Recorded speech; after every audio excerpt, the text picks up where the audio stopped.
Gonna get started. So sitting next to me, Steve Olson, who has been an appraiser on our panels for a really long time. So Steve has worked with us, I want to say probably over at least 13 or 14 years at this point. So a really long time. He's very seasoned. If we ever do any of these kinds of things, Steve is the guy that we ask. He's not afraid to be on camera, which is really big.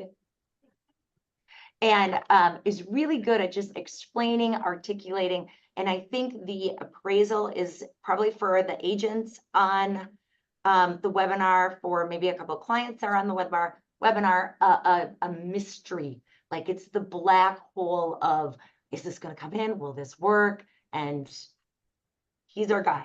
So first and foremost, thank you, Steve, for coming and helping us out with this. And I think what we'll start with, because really we want this to be some Q&A and things like that. So if you guys have any questions, feel free to type them in. I think there might be a question and answer button that is up and functioning. Maybe not the chat. I might have to figure that out as we go. But like my biggest question for you starting out is there anything new in the last 6 months or a year that you think is different, that changes the way that you look at appraisals? Or are there any new trends that you're kind of seeing, or any things that you're like, gosh, we're really starting to see this because of the multiple offers, or we're really seeing this because of, I don't know. Well, I think the most recent is market to market. Not all markets are going to be the same, but with the increase, I've noticed with the increase of listings on the market, we have seen less of the multiple offers. There's still a lot of multiple offers out there, but the ones where we're getting like 20 or 30 offers aren't as many. But that does depend on what part of the city we're in and what communities. But that is a trend I've just seen in the past probably 2 or 3 weeks, as we're seeing more listings. However, the values tend to stay pretty stable so far. We're kind of in a market that a lot of things are changing, but as a whole, every time we do an appraisal, we have to do a market analysis of that particular neighborhood that we define as our marketing area. And so if we're in Linden Hills, we always have to figure out, every time I go into Linden Hills, I need to know what is the market trend. And I can't say, hey, from 3 months ago, this is what the trends are. We have to do it every time we go in there. And that's when we're seeing things like, okay, maybe middle of winter, things softened a little bit, but then it went back up at a time when we're thinking it probably would have gone down. So that's kind of interesting how that works. You know, you would think now that we're getting more and more listings, the prices are going to come down, but I think it's still kind of a seller's market out there. Buyers might be sitting by the sideline.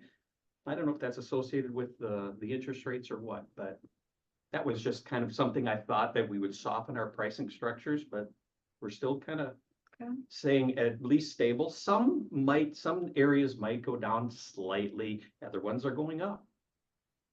When you say market analysis, what does that mean? Is it 3 months? Is it 6 months? As you said, it's every time you go in. Yeah, every time we go into that neighborhood. So let's just say, we use Linden Hills. Well, let's say Lake Minnetonka.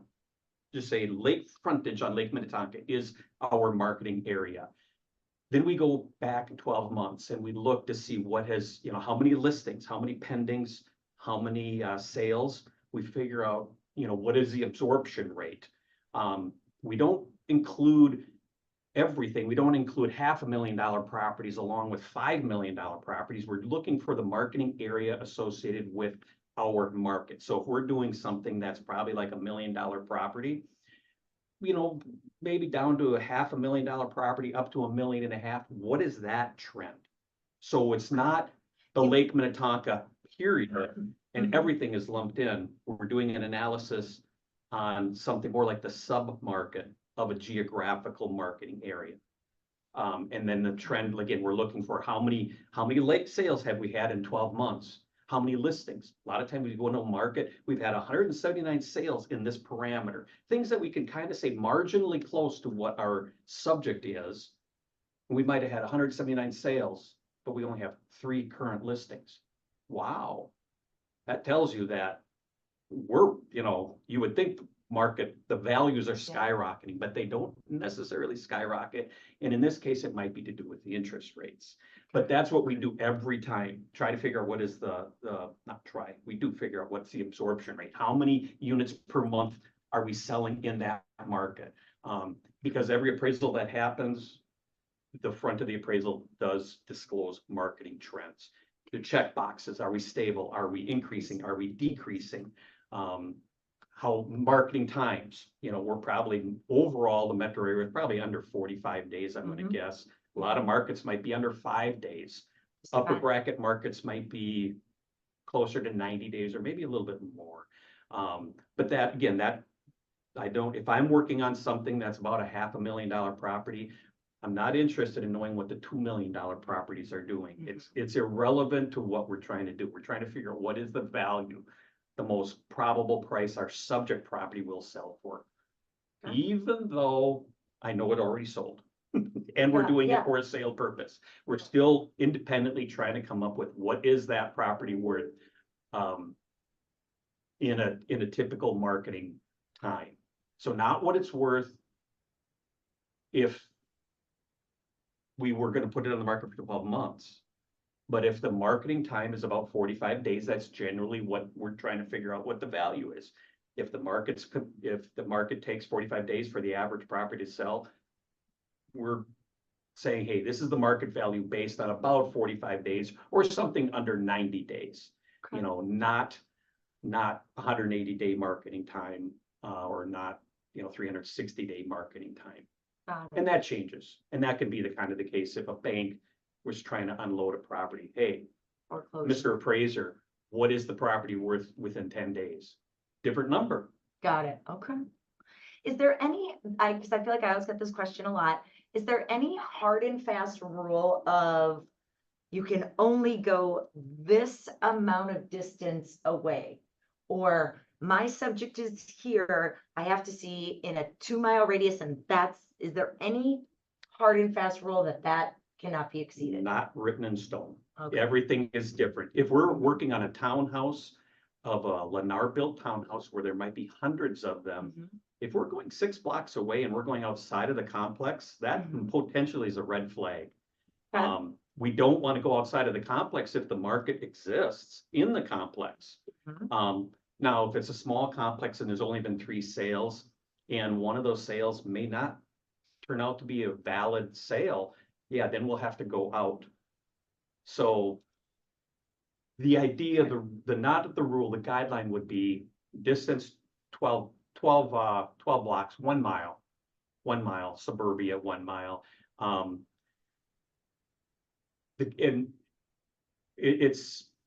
So it's not a hard, fast rule, but if it's a very unusual property, and let's just say it's an earth-sheltered concrete dome home.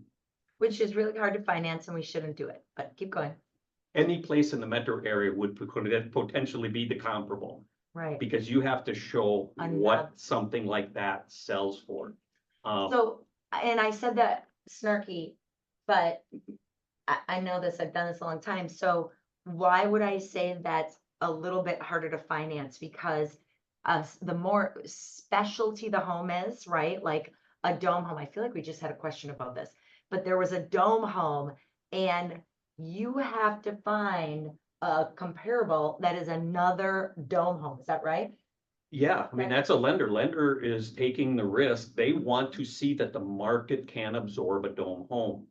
And then trying to find a dome home that fits all the parameters, including, location, because, all right, so 1 mile, more than 1 mile, great. We have to go more than 1 mile.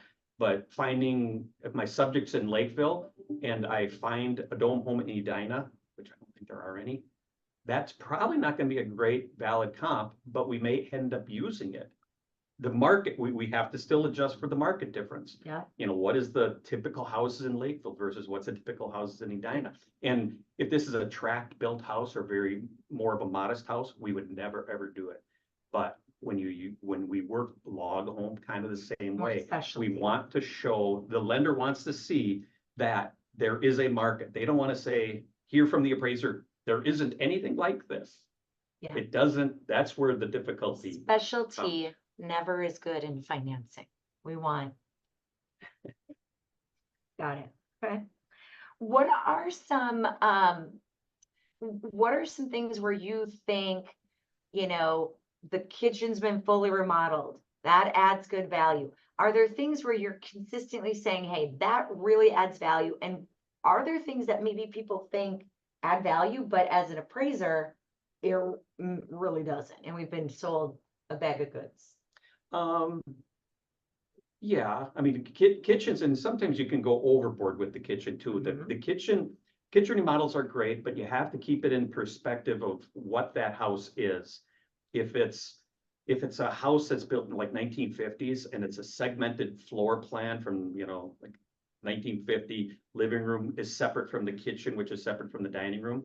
But if you take that kitchen and kind of open up the walls, a little bit more expensive, but the market still will pay for something like that. Okay. Now, I've seen this before where people will start taking down walls and they'll turn their 3-bedroom rambler into a 1-bedroom rambler. But it's in the middle of a neighborhood with 3-bedroom ramblers. It's a family neighborhood. Okay. And dropping something down to get my kitchen that everybody said is a great idea to do that kitchen. Mm-hmm. If you don't think it all the way through, if we're going to sacrifice bedrooms, we might now be in a completely different market that does not exist. So again, a house built in 1950s, 1 bedroom on the main level is very unusual. And even though you have a very beautiful kitchen, the market segment, the pool of buyers probably really was shrunk. And then what's going to happen to the value there? As an appraiser, we'd have to then go find that rambler with a remodeled kitchen of equal quality with 1 bedroom.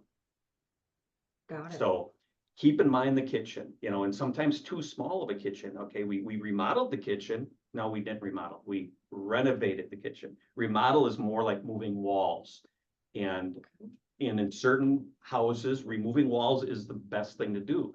But if we think about like the post-war ramblers where they're galley kitchens, putting money into a high-end kitchen that's still the galley kitchen may not be the best. It might be something where, you know, for a little bit more, you can open something up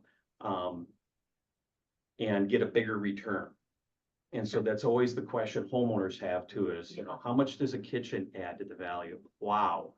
I mean, you can put 5,000 into a kitchen or 50,000 into an average home. So know your market, know your neighbors. If you're a homeowner going to do this, just know what people are doing. And if people are removing walls and then you see these prices on these homes, wow, how did they ever do that? You get into it and you find out they radically have changed the floor plan. They kept their bedrooms, but they opened it up, and that seems to be what still people want. Got it. So a kitchen, the same cost of a kitchen that stays a galley kitchen to one that's been opened up that costs maybe a little bit more will return a much higher dollar on an open kitchen right now. Maybe 15 years from now, we want to go back to segmented. Yeah. But I doubt it. And are there any other things like master bath or lower level rec room, you know, any other besides a kitchen that you think are really impactful or really? Wet bars, kitchenettes are very popular. When people are remodeling lower levels. When you're kind of reinventing your lower level, especially if there's daylight windows or they're walkout, that's almost like main floor living to people. And if you have that walkout level or daylight windows, people like to put money into those spaces. And it doesn't have to be a fancy wet bar. It could even be a dry bar. And the only difference be, do we have plumbing or not? Yep. But like a snack counter, people will put a pizza oven on it. I've seen, you know, people with dishwashers and refrigerators. It depends on the space, but even if it's a small house, a small kitchenette or a small wet bar or a small snack counter. You know, someplace where they could have a little refrigerator, a drip Sure. refrigerator. They have their media center. Mhm. And you know, we talk about houses that have walkouts and daylight windows. Some buyers really like no windows. They are the theater buyers. They want a dark room for a theater. They still want a wet bar or a dry bar, an entertaining type of situation, or a place where the kids can go down there and play a game on top of a bar. Don't you have to have a don't you have to have a window? Like, isn't that a fire thing? You Like don't an have, escape route? only in a bedroom. So a basement, there will Okay. be many multi-million-dollar homes out there that actually are constructed where there's no window at all, because that buyer wants that media room, Got it. that theater room. They're an audiophile. They love the sound and they can control that sound. And so, but right, if windows, majority of the market likes the daylight. Yeah, Most buyers will pay more for a basement, even if it's unfinished, that has daylight windows or a walkout. okay, okay. But if you don't have that, it doesn't mean, there's probably a value difference, but doesn't mean your house is destined not to sell. Because there are other buyers that love the idea of a dark room to put that big screen TV in and be able to have a theater room. Okay. What about landscaping? What about it? There is such thing as too much. So Really? too much in your marketing area. Okay. So understand, look around to see what your neighbors are doing. You know, a 1965 house that has Mughal pines, I'm sure we all don't know what those are, but there's standard idea what- landscaping that we put in the 1960s and they're still there. Right, Buyers like more fresh, definitely like more fresh. But we go by these houses that all of a sudden the front yard is terraced with boulders and statues and it's the only one like it. That's where your return is not gonna be as high. okay, There's a lot of costs there yep, and it pulls on the appeal, kind of people like it, but it does depend on the price. The higher you go economically, if you're gonna spend $30,000 on up-to-dating your landscaping, which is a lot, that's gonna give you something different on a $300,000 house than an $800,000 house. So again, that's knowing your market. There can be too much. The other thing is, my wife and I have a lot of perennials in our yard, probably have over 250 perennials. And I'm having a tough time keeping them up. I'm like, I barely know what those are. And plants that come up every year. Good. And easy. No, you still have to maintain them. Yep, And, as much as we love it, we understand that the next buyer may not, and they will get overgrown, and the buyer may look at that and say, too much maintenance, too much maintenance. They'd much rather have grass. got it. So again, it's understanding your market. Generally, as we're going up, we tend to have more gardeners. Got it. An entry-level market, not a lot of people want to spend a lot of time in their yard, it seems like. And that does depend on the buyer. Is it the young buyer?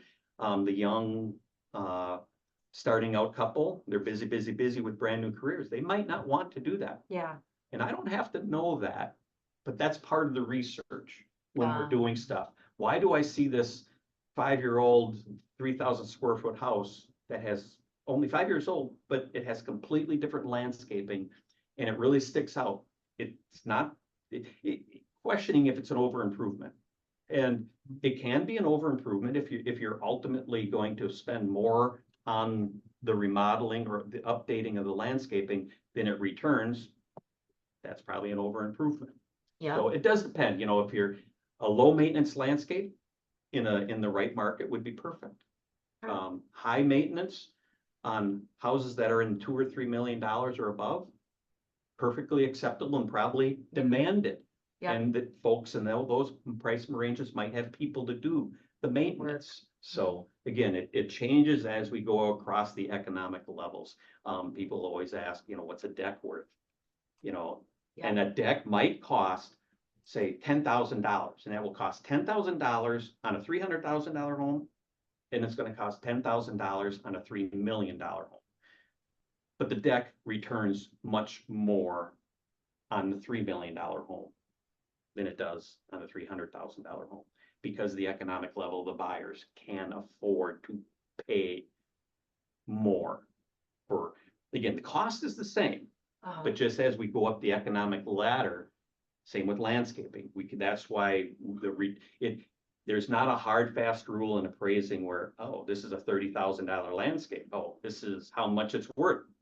It's different on a $300,000 home compared to $1 million home. So we have to know our market as appraisers.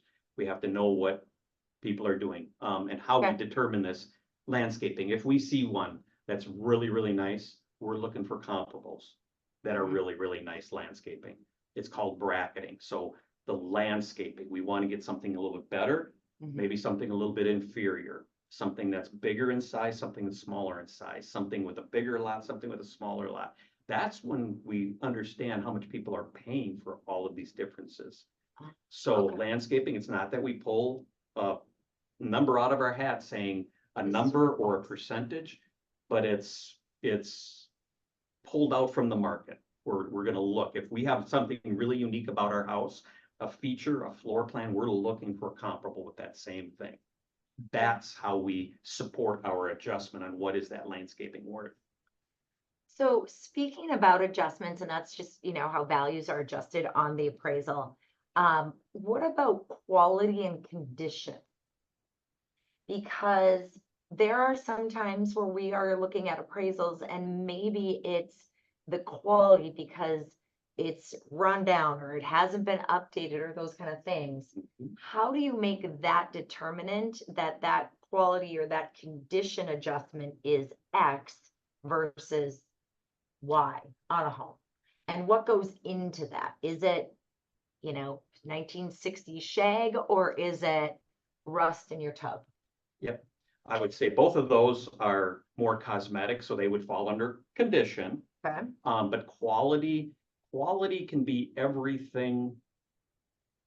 Probably things like, what is the siding material? What are the windows, brand windows, the type of window, glider windows versus casement windows, roof, standard 3-tab shingle, architectural shingle, roof line, just a gable 2 sides to a roof, or does it have 4 sides? Is it a much more complex roof? You can drive by, and all of us listening could drive by houses and you would have a completely different feel for the exact same house, but that has different elevations to it. When you buy a new house, if it's a tract built house, there might be 5 different elevation drawings for the front of that house. Some of them cost more, and buyers will identify that. It's fancier. Now I have shutters, fake shutters, but shutters. And what the roof line, how many peaks, how many peaks, how many valleys. You can look at the complexity of a roof and understand, okay, there's the start of quality. And when you start seeing that on the outside, you can start making judgments on the inside. Then you see the pictures on the inside. Say, yeah, what is the floor? Are they carpet? Are they ceramic tile? Are they hardwoods? What are people wanting? What is the trim? Are we standard Princeton 3-inch trim? Are they 8-inch trim? What are the baseboards? What are the doors? The ceiling height? Popcorn versus flat versus knockdown finishes. And any one of those are not something that we're so good as appraisers that we could identify that has an effect on value, but collectively they do. Okay. So yeah, our roof line, our quality of our shingle, how many peaks and valleys, the doors, the millwork deals, the amount of details, the amount of built-in cabinetry other than the kitchen and the baths, the wet bars. We could put wet bars and kitchenettes, kind of lump them into quality. And so would you say condition, you said, is more cosmetic? Yeah. And quality is like roof lines, shingles, more structural. Structural. We could probably put even floor plan in there. Thingamajiggers. What are What thingamajiggers? the baseboard things. But yeah, well. So would that be more quality? Yeah, that would be quality. Yeah. Okay. And sometimes it's very hard where homeowners sometimes will read a report and they'll say, Steve, you said the condition, that property did not have an updated kitchen, and you only gave me $25,000 for my kitchen, and it cost me $50,000. So we'll have an explanation about cost is not value, but that's not the only place that kitchen adjustment showed up at. That condition adjustment could have been condition and quality. So, because a brand new kitchen is a brand new kitchen, even if it has laminate counters versus Right. stone. So we're gonna take it a step further and say, they're both kitchens are updated, so condition, you have to say they're the same. They're the same because they're both new. They're both new, But the but the quality is not. okay. And I that's got it. where sometimes when homeowners are trying to figure this out too, they see certain things like, that has a new kitchen, well, so do I. That's not it. Quality could be the galley kitchen versus the big kitchen with the center island. Mhm. That's quality. That master bathroom, it could be a very small 50 square foot master bathroom, or it could be a 100 square foot master bathroom. It doesn't show up in size because we're not talking the size of the bathroom, but that will show up, has to show up in our quality. Mhm. Buyers will pay more for a larger bathroom that has more sinks, more counter space, separate tub and separate shower versus one that's all integrated. Condition wise, they both just replaced them. Got They've it. replaced them at different costs, but I don't know what those costs are. My job is to figure out what the value is. So the value would be, that's what I'm looking for at comparables. I'm looking for, if I have a very nice kitchen, not just new, I'm looking for that very nice kitchen. Mhm. If I've got a very brand new kitchen, nobody's ever cooked in it, but it's laminate counters still, and it's box cabinetry, and they're softened ceilings. It's very basic. That's the type of comparable I'm looking for. I'm not looking for the same floor plan per se, which I guess it could happen, but that has a very high-end kitchen. If I Got it. use that, everything else being perfectly good for a comparable, but that kitchen is so different. We have to be very careful because again, then we have to figure out what is that quality of that kitchen have the effect? How does it affect the value? That's good. I didn't know that. Maybe you guys knew that. So yeah, kitchen, paint, carpet, worn carpet, soiled walls, old roof, condition. All of them. Okay. Even, it gets a little bit more complex too, because we have to deal with age of a house. Mhm. 1960s built versus the 1980s built. Okay, where does that come? So sometimes there could be condition differences there. Other times it's just literally there's a difference in the pricing structure of things built in 1960 versus 1980. And so again, we determine this by the comparable process. What are our comparables? Okay, here's a house built in 1958. Great. Here's one built in 61. Here's one built in 1980. Oh, the one built in 1980, everything else being equal, is more expensive. Higher value, it sold more. Well, then that's how we start figuring out then how much are people paying for the difference of age. Because the 1960s house will function differently than the 1990s house. Right. So we gotta be Yeah. very careful about comparables. Mm-hmm. What about square footage? I feel like people always say, well, it's X per square foot. Like, it's this amount per square foot. That's how I'm pricing it, or that's what I think it's worth. That is kind of a very big macro point of view, looking at the biggest picture. Okay. And what you're doing, a lot of times everybody knows, hey, this house sold at $275 a square foot. Mhm. Well, that's way too big of a macro view for an appraisal. An appraisal is much more of a micro view. We're taking all the segments of value and separating them out. The garage gets separated out, the landscaping gets separated out, the site size gets separated out, the quality gets separated out. Okay. Everything gets separated out, but ultimately, hey, it sold for this per square foot. And so as an appraiser, I still follow that, because when I look at my comparables, I may just appraise my house, my subject, and it might say, it comes down to my estimated value is $300 a square foot at the end. And then I look at all my comps. Well, why are all the comps selling at $270 or $250 per square foot? That starts to send up a red flag. Am I doing it correctly here? So there is value to following per square foot overall, but if your house has got a quarter acre lot, but then all your data has half acre lots, those houses on half acre lots are gonna have a higher price per square foot, because everything gets lumped in there. Got it, okay, It's okay. a big picture way of looking at maybe a trend, but not a great way to figure value. Other than helps you know, are we on the right track? Got Makes me ask questions of myself. Oh my goodness, everything's at $400 a square foot here. I'm at 250. What's going on? Are my comparables correct? That's where it starts showing up. Okay. Maybe I missed something on these comparables. And so, Okay. yes, there's a voice in my head. Go check, figure this out. And so, yes, there's value there. The other part of that is square footage, where people know their house is 3,000 square feet.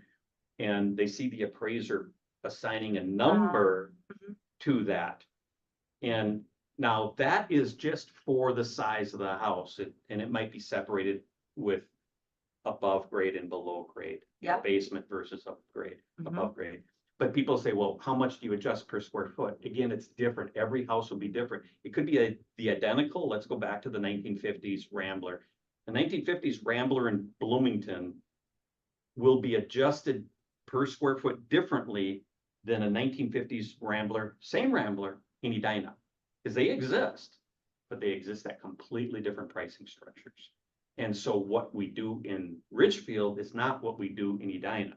And again, that's not plucking that number just from my memory bank, it's pulling it from the market.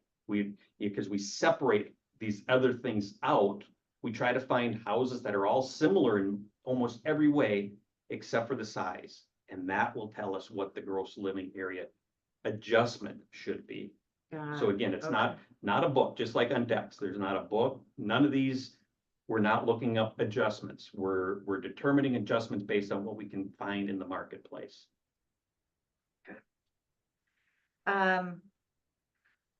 What about diverting to like an FHA or and I'll just stick with FHA because you're not a BA certified appraiser. So a lot of people have the mentality of, I don't want to accept an FHA appraisal because it's way too particular, it's way too picky. Can you succinctly say, here are the things that are going to be viewed on an FHA appraisal versus a conventional appraisal? Yeah, and I wouldn't shy away from FHA. It used to be, years ago, a little bit more detailed and cumbersome in terms of property conforming to FHA guidelines. Mhm. It's safe, sound, secure. Safe, sound, secure. If we have boarded up windows in an FHA, gotta put a window in it. Doors have to have locks, windows have to have locks. Go on. So if you had a boarded up window on a conventional, That, I was gonna get to that. Oh, sorry. Yeah, sometimes people think, lenders and agents think, oh, go conventional because there's some issues with this house. Conventional, there are issues like that pop up. But see, on conventional, we're not, as an appraiser, we're going up into the attic. Well, we're looking into the attic. Conventional, we don't have to do that, but what we're looking for, is there insulation up there? Was there signs of a past fire? Is there frayed wiring? Is there something unsafe up there? And other FHA things, the big ones are smoke detectors.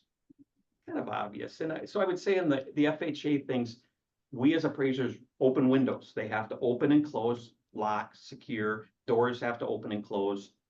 Attic has to have insulation, cross ventilation.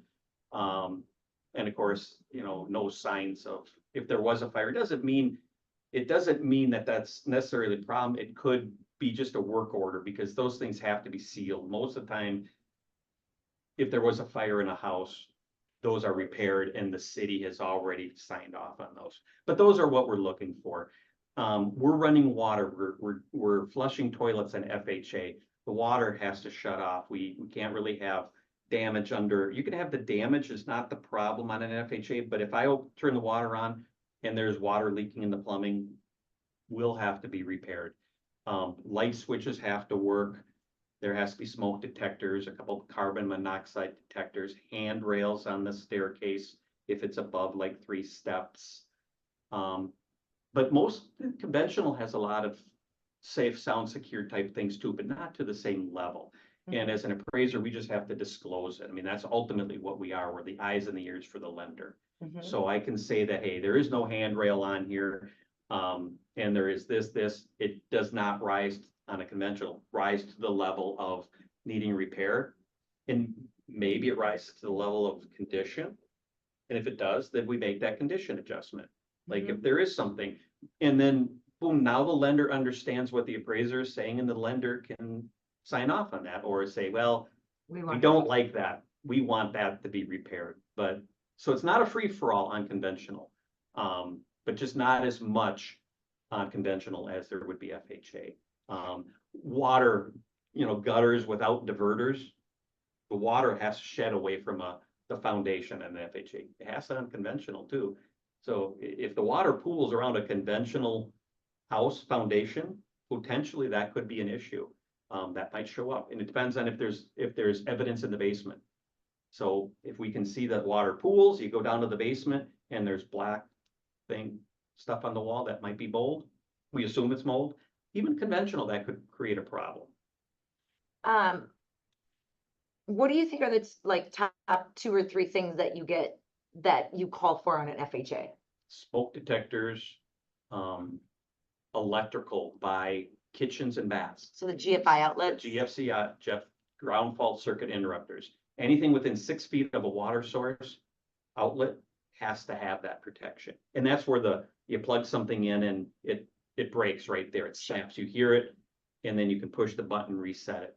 Yeah. But many houses built prior to 20 years ago, 25 years ago, don't have those. So that's very typical to still see that. Sometimes people think they've satisfied it because that one to the right of the sink has been fixed, but to the left of the sink has not. It's still creating a safety hazard. So if it's within 6 6 feet, feet, it has to have one. Laundry too. So you go down to the laundry room, and if there's an outlet right next to the laundry room, it has to be GFCI. Garages, wet location garage is a wet location. Garages with power have to be GFCI protected. And when I say that, it doesn't mean the GFCI always is on that particular outlet, like say in the garage. Mhm. It could trip. And on an FHA, we're checking that. So I have to check that outlet in the garage. Okay, it tripped, but where is the reset? And it might be connected to the bathrooms. So it's safe. Okay. It's got it. just, people see it, think it's not GFCI protected. It could be.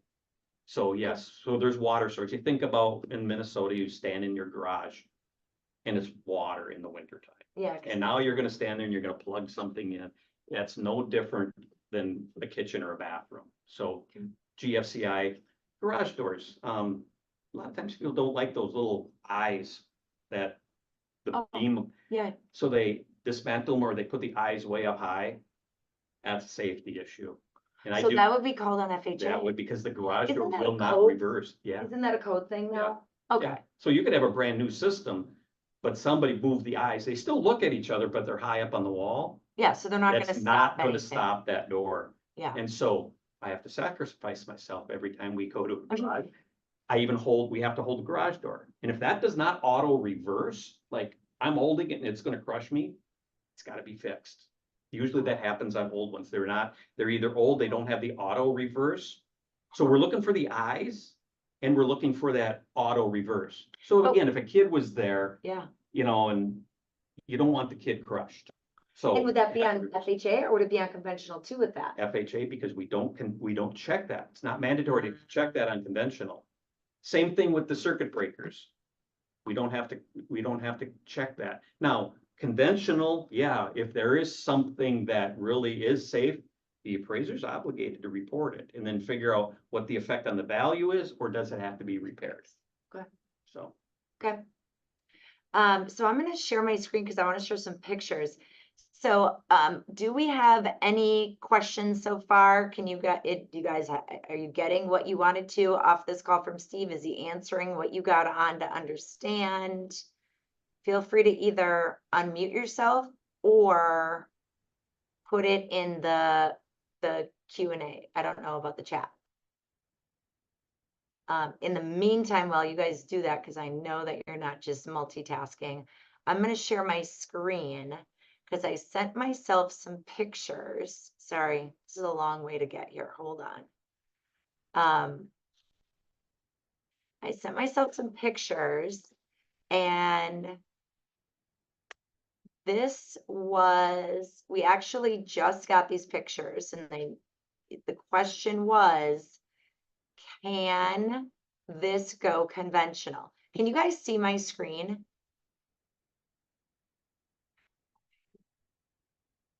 Anyone? Yes, we can see Elisa. Thank you. I feel like I'm talking to a wall because no one responds. Thank you, Libby. All right, so I got this picture, and the question was, can this go conventional? So before Steve answers, I'm going to show you a couple other, thanks, Carl. I'm going to show you a couple other pictures, right? So that's obviously something pretty rusty, a little bit, is that moldy? Or what would you call that? I don't know. Yeah, that's where we Unattractive. don't always technically know it's mold, but we sure assume it is, Yeah, or potentially is. okay. Here's another one. So again, same. This is not functioning here. Okay. Sorry, if I was craftier on tech, I probably could show all of these pictures at once, but clearly I am not. So we're just going to do it old school. This is a lower level. And then the last picture that we were sent with the question of, could this go conventional, is this one.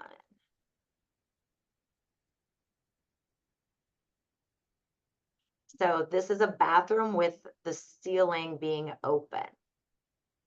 So for my realtors on here, we'll answer that second. So for my realtors on here, what do you guys think the answer was? Can this go conventional with those pictures that I just showed you guys? And you guys can unmute yourselves. If you have any. it's We had to put the ceiling in. Okay, thank you. Sorry, thank we you. had major echo in here. Okay, anyone else want to guess?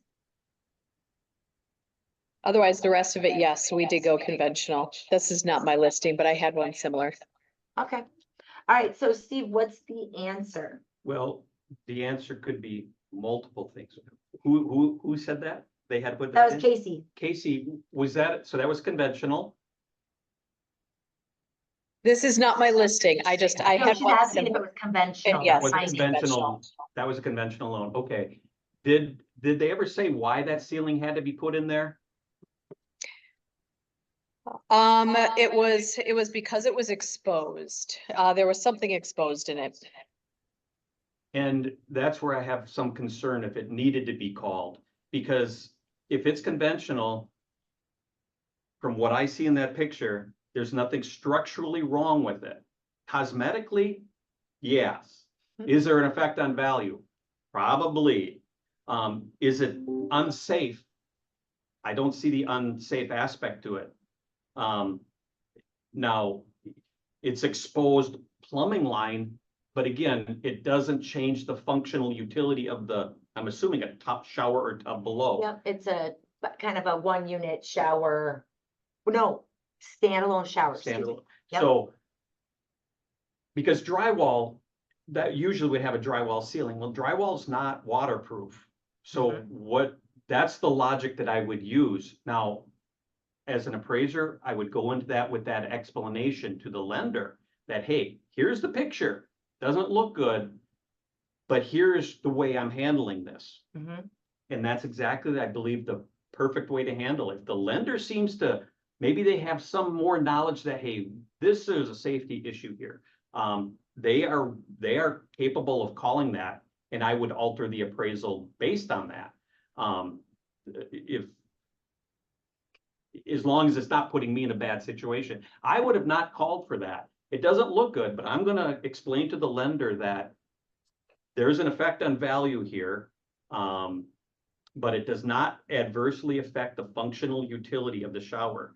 Now, if it did, if there is, let's say that pipe up there we see in the ceiling is opened up and it's dangling, Now that's different, Mhm. because that could be like a vent pipe.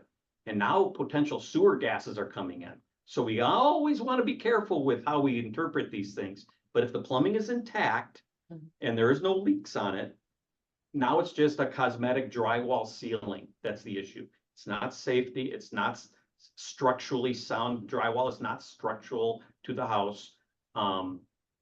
And it would not appear to be hazardous. It's just unappealing.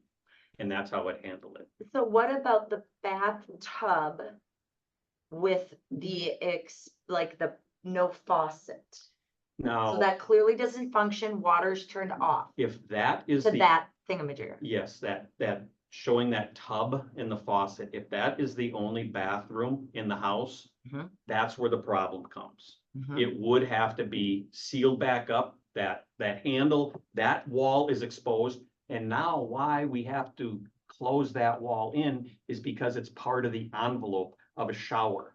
Water is gonna pour in there. Yep. You put that faucet back on, shower above, water's going to go in the wall. Water's not gonna go pouring into the ceiling. That's where the difference comes here. So if that's the only bathroom, now we have to put some kind of backer board back in place by the faucet, put the faucet back on. The rusty tub is not, that's cosmetic. The question comes, is that black mold in the corner? Mhm. But it's not like black mold all over a foundation wall.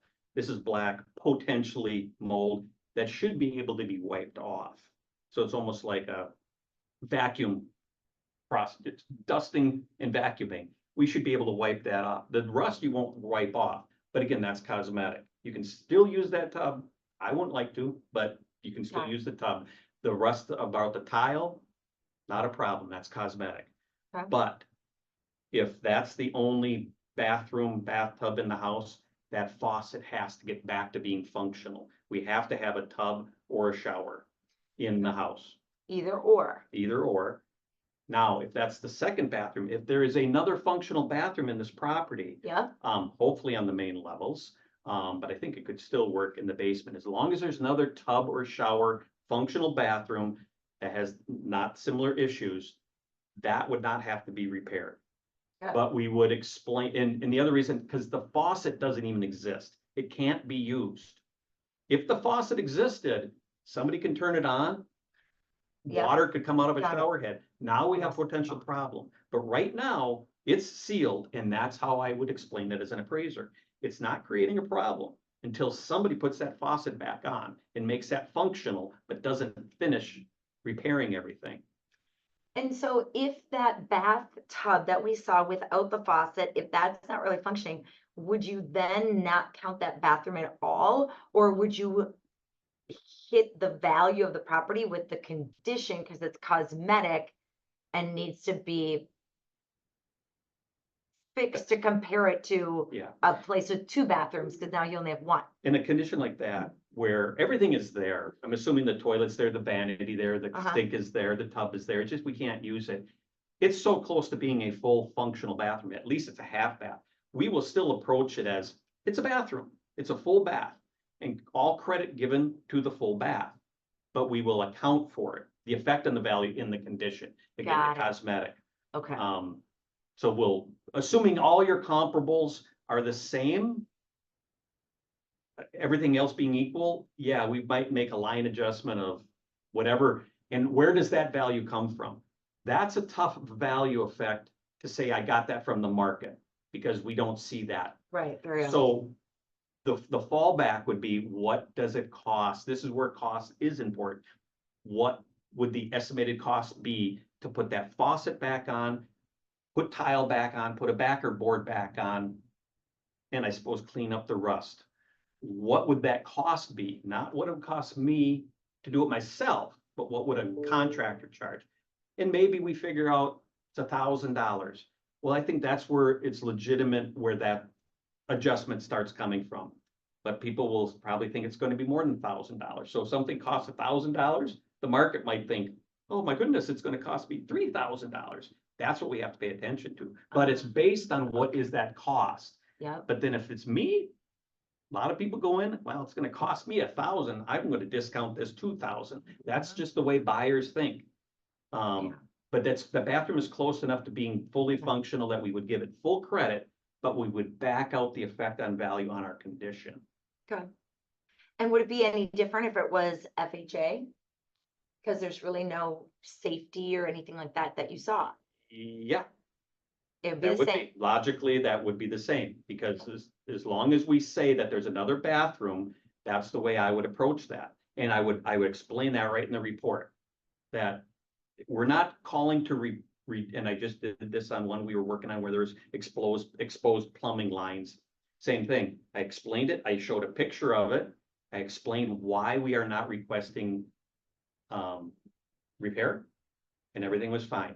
Everybody understood it. It's when a lender will see maybe pictures of stuff and the appraiser never mentions addressed. anything, and then it kind of ends Leaves up. it up to interpretation Very of the much lender, so. which is always more conservative, or tell me what's happening Yeah, here. so But if it's addressed yeah, up it- front, it's a much better it's just situation. that I'm the eyes and the ears, so I've got to kind of head things off before somebody can make a judgment without having enough knowledge. I'll put the information out there. And Right. sometimes that kind of comes back and forth with the lender and the appraiser, and then they figure it out. Yeah. That, yeah, we need to do something with this or we don't. And that's kind of experience even with an underwriter, that maybe they had a situation where the appraiser is not calling for it, but they had an investor who wanted it differently. Okay, that's perfectly fine.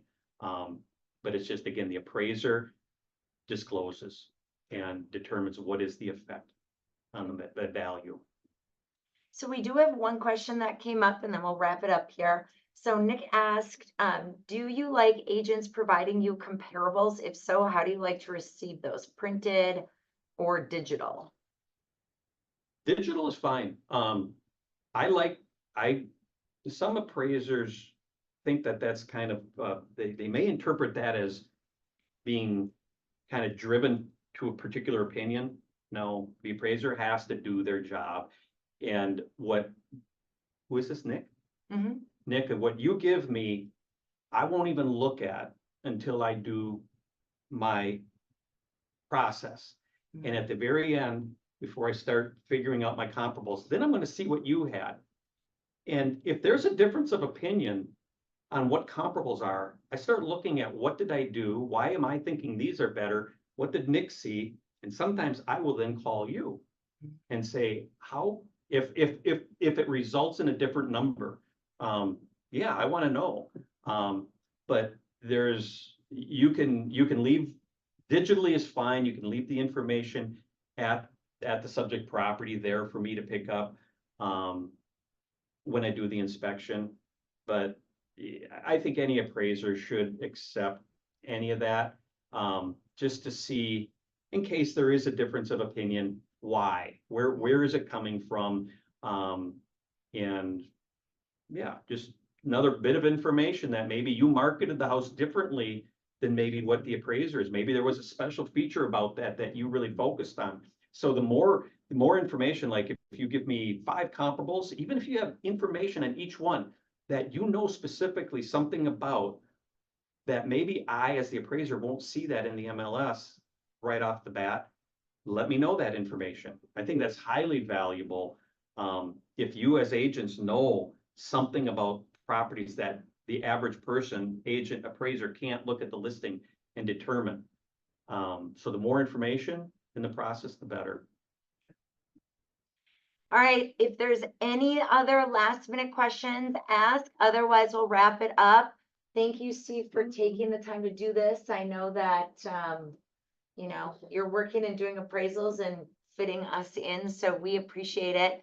And I hope you guys found this helpful. I always think we have Steve probably once a year, maybe every other year. Because I think there's always questions on the appraisal. How did they get there? That appraiser's off his rocker. I hear it, not, but a lot. And it's just, you know, there is a lot of a mathematical approach and a lot of, what about this? What about this? What about this? They're not just going in and going, hey, thanks, getting it done. It's a lot more work than people realize, and a lot more of, you know, researching and reviewing than I think people realize, so. Yeah, it takes longer to do an appraisal today than it did just even a few years ago, even though technology is getting better. And there's better ways to analyze information. Mhm. It's still taking longer because there's different things that are happening that, yeah, come the days of an appraiser just making things up, which I never made things up, but that's kind of what got the industry maybe in some Water. troubled water in the past, that appraisers had to kind of step it up. And again, plucking things from air and making up adjustments. No, everything is going to be based in the market. And I think, I don't know if Lisa has told you guys before, but Lisa probably will share you. Will you invite them to, with my phone number, invite them to call me if they Do need? you wanna offer that up? Yes, I will offer that up. Instead of That's calling pretty Lisa, you guys can call me direct, but just tell me how I would know you or where you came from, and then let me know what you need. That's it. Like if you're just anything you find, if you're gonna be That's listing a a house or after. Really nice option, because like I said, there's a lot of times where agents will come to us, send us just what I showed you guys, that was Friday at 5 o'clock question. And, we're kind of giving our best estimate, but usually we're calling Steve to say, what do you think? Do you think this is gonna be an issue? So that would be a really nice, Yeah, and like I Things say, to the go issues, forward. you would think most appraisers would all do it the same way. no, It just really does depend on disclosing. Mhm. Explain what did we see, then we have no issues. So the lender knows exactly what we did. It's when we don't explain. yeah, And that's why I was asking on that ceiling that had to be fixed. What the thought process was, why on that particular loan did that ceiling need to be fixed? yeah, I mean, I heard you Um, say there could have been wires or something, but in yeah. our ceiling, I wouldn't say there's. But anything again, it's exposed. bare wires, and that's something else too. We Yeah, don't wanna, not we in don't the wanna bury picture. bare wires, Yeah. and just because there's electrical going through there. Yeah, we have to kind of figure out what that true issue was, and there might have been a logical explanation. It's just, Yeah. the agent obviously was involved with it, but doesn't remember why Yeah. it had to be done. And so that's why I just tend to be wordy, explain what the situation is and Yeah, move but on, it's helpful. so everybody understands. All right, guys, well, we'll let you get back to your day. Again, hopefully this was helpful for you guys, gave you some good insight. And thanks for jumping on. We appreciate it.